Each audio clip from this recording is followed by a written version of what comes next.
show you how to repair this. Right here, there's some scratches, okay, and if you can see from the angle, there's no gloss there. They're a little bit rough, but we're going to show you how to use the Ager and a toothpick. We're going to take the Ager, and we don't want to get it everywhere. We just want to get it where the scratches are. That's why the toothpick. And we're going to go over it really lightly.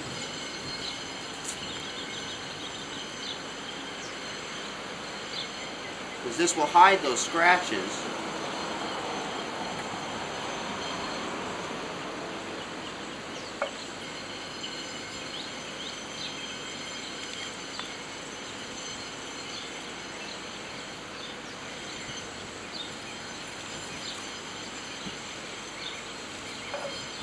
And it flows through that area because that's a low spot, obviously.